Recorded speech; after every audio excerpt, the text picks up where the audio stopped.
welcome to Butterflies of Wisdom, everyone. Today I have second-time guest Ihsaan with me, and Ihsaan is a self-taught graphic designer.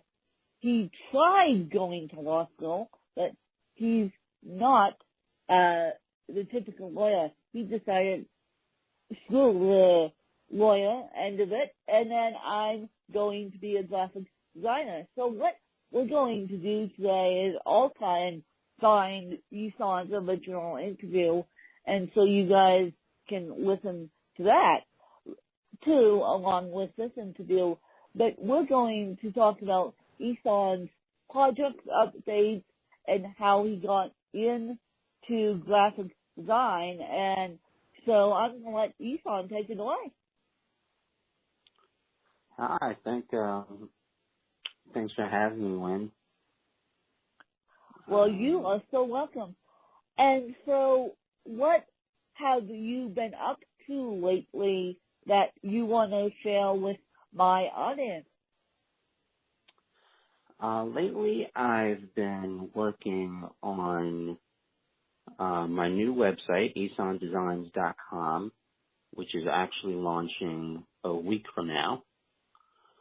I've been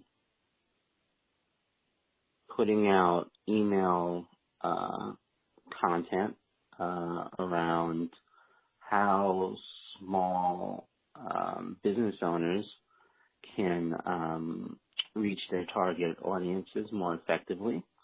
It's been called the branding blocks of branding and marketing, the building blocks, I should say, of branding and marketing communications. And that series of blogs will also be launching with the website. So you're still working on your website, because I remember last time we talked, which was over the summer, you were just in the process of launching that website and getting your website up and off then. Yeah, things take longer. Things always take longer than you think they will. That's something that I've learned. Exactly. Things always take longer than you think they will. And so, Ihsaan, I'm going to throw this question at you. What would be your biggest takeaway? I will phrase it this way. What will be your biggest emphasis to my listeners who would like to either design a website themselves or hire a graphic designer to do so? I think with designing your website, you really want to start with what you want the website to accomplish.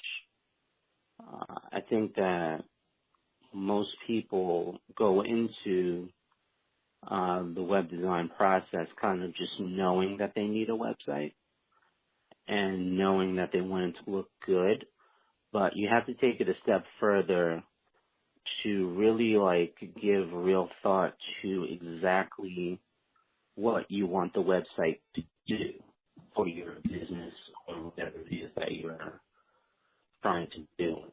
And what I mean by that is if you want people to be able to come to the website and sign up for something, if you want people to buy things from the website, if you want people to kind of just read the blogs or video content on a website, all these are considerations that should be in mind before you actually start designing with a designer. And you always want to make sure that if you're going to hire a designer, that they have a process that takes all that into account.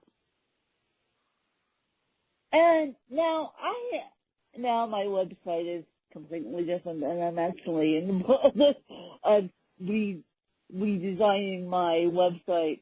Yeah, don't ask, a long story. But my original designer said to me, don't ever stick your podcast on your website.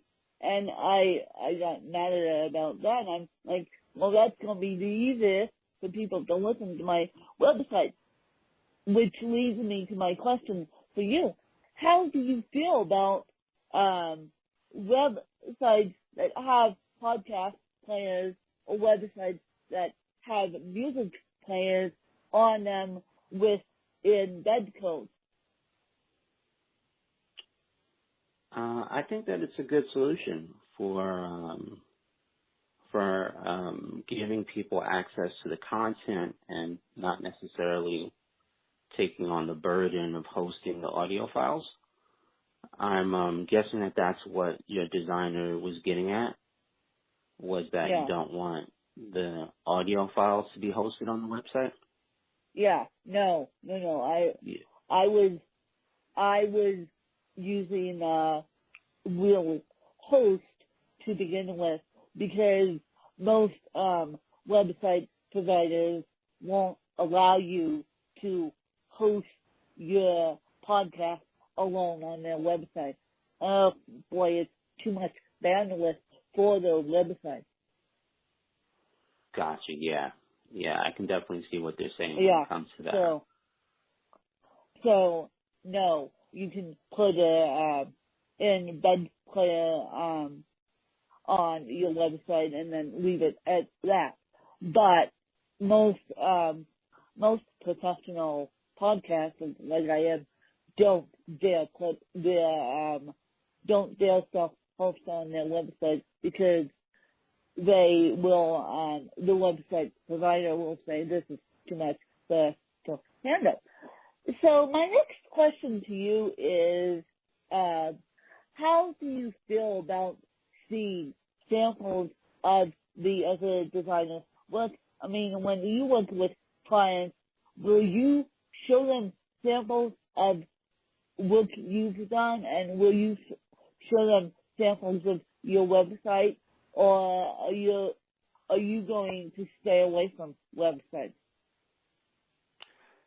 Yeah, I definitely owe it to anyone that is interested in working with me to show them examples of my work. Because they want to see what you can do. That's a very natural thing,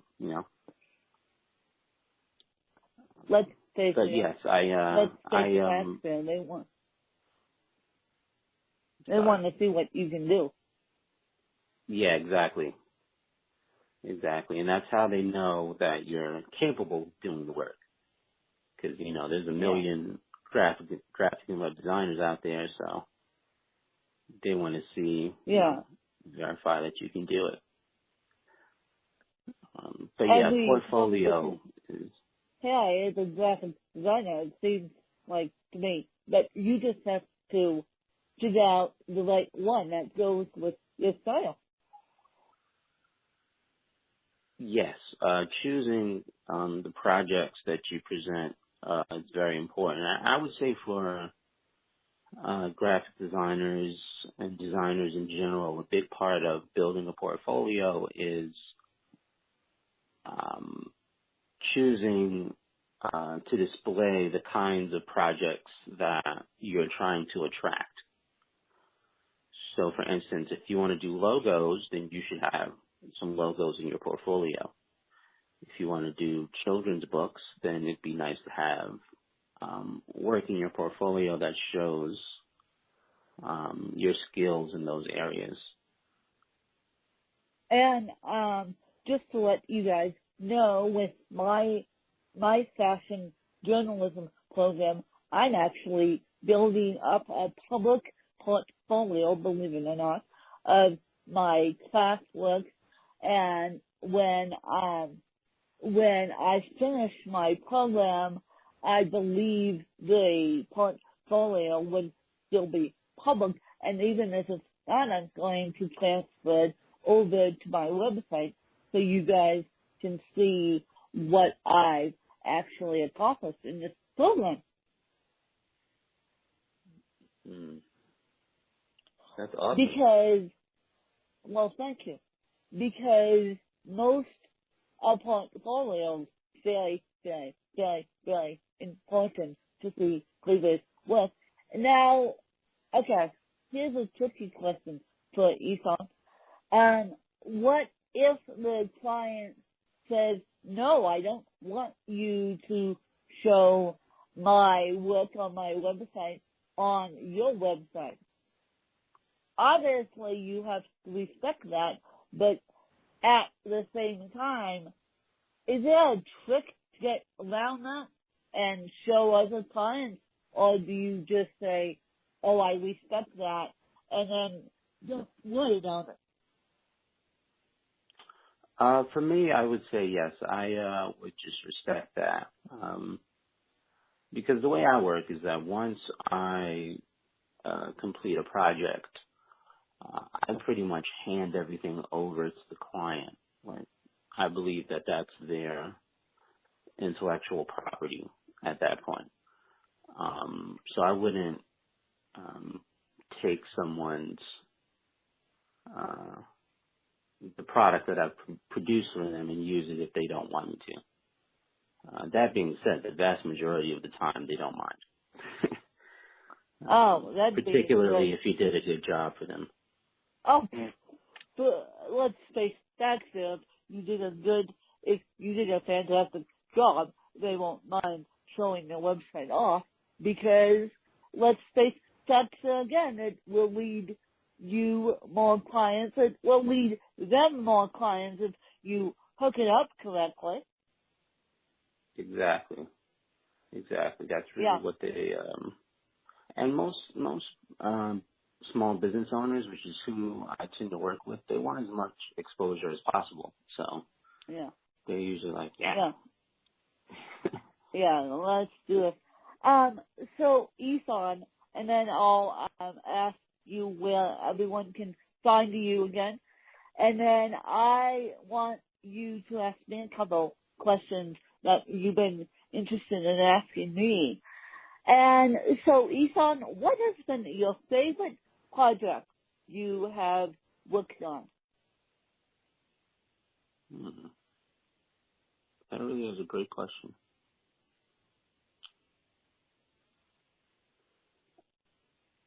I'd say that it's a project that I did over the summer for a company called Go-To Girl. He's errand service, and she had me do her branding, and I actually took a cartoon character of the business owner and digitized it and then colored it in and added some touches that kind of go along with the symbolism of her being the go-to girl, errand runner, so like shopping bags and a dog with a leash on it. And I really liked how it came out. So I'd say that that's definitely like my favorite project in recent memory. And so where can people find you, and where can people get a hold of you if they want to listen? If they want to work with you, that's what I meant. www.ihsaandesigns.com. ihsaandesigns.com. Yep, and that's assuming that the website is launched by the time that this comes out. And we will have that, even if it isn't, we will have that in the show notes.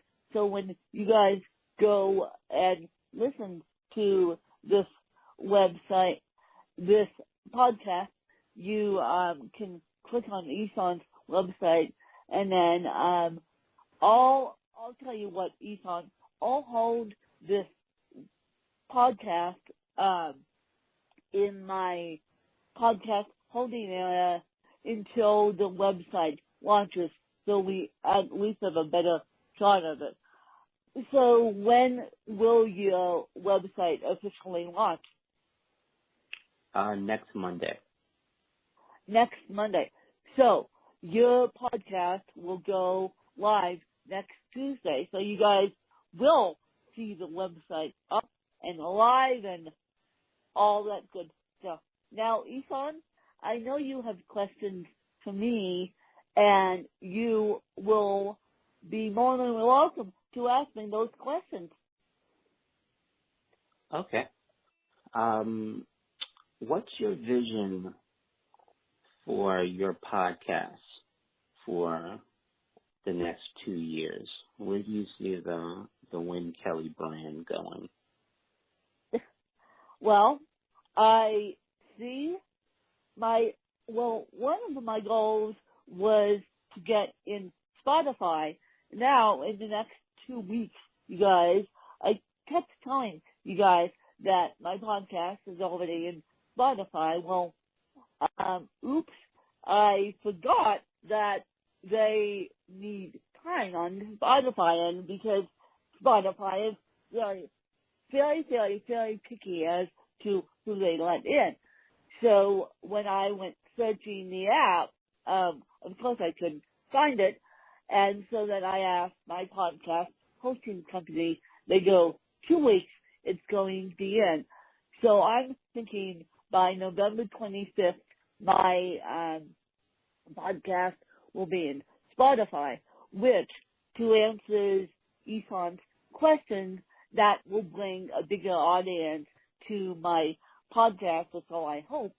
And then I hope in the next 2 years, Ihsaan, that my books will be on the New York Times bestseller list, because that will just open doors like there's no tomorrow. So that's where I see my land in the next 2 years. And I also see myself as a official fashion journalist.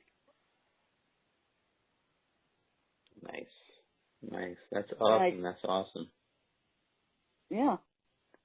So on November 25th, you guys, my podcast will be in Spotify, so I hope.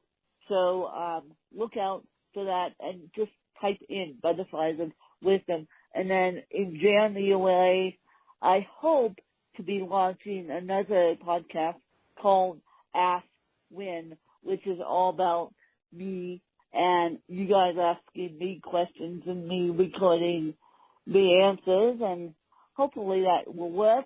But I'm really excited to see this Spotify aspect come to life. Fantastic. Congratulations. Well, thank you. What would you say has been your biggest achievement related to this podcast? What would I say? Well, just starting this podcast and keeping it going. Just starting this podcast and keeping it going, to be honest with you, Ihsaan. And because it's a heck of, as any podcaster will tell you, it's a heck of a lot of work doing the, just uploading podcasts and making it sound as natural as possible. I do not do editing on podcasts. I ship it to someone else, but I try to leave it as natural as possible. Yeah. The consistency is just staying consistent is really, really tough, and just keeping it going. So I definitely relate to that. Sure. Just keeping everything going is one of the toughest challenges in the world. Yeah. What do you think has really helped you to keep it going this long? I publish a new episode, and obviously this episode will be out next Tuesday. I have a really strong fan base, and my fan base is even going to get stronger in Spotify. And so when I publish a new episode, I get 100 downloads or maybe even 200 downloads, and so that keeps me going. The download numbers and knowing that the work I produce is the best quality work it can be, and believe it or not, since I'm taking this program to be a journalist, people have given me more credit during this podcast, believe it or not. And it's like, really? Wow, that's awesome. Yeah, people like credentials. People, yeah, people seem to like credentials. They don't seem to like not only human stories, they seem to like the journalist stuff they're behind to do. Yeah. Okay. But that's it for me in terms of the questions. Well, Ihsaan, again, I thank you for coming back on and sharing sharing your story. And when this podcast goes live next Tuesday, along with the website, I will try to find episode number 1 so people can listen to that. And you guys know where to find me. You can always tweet me at WinKellyCharles, and please share this episode out so we can make the Butterflies of Wisdom community even stronger, and let's just make it even stronger and share it with Spotify audiences and see where it goes from there. Thanks, you guys. Bye.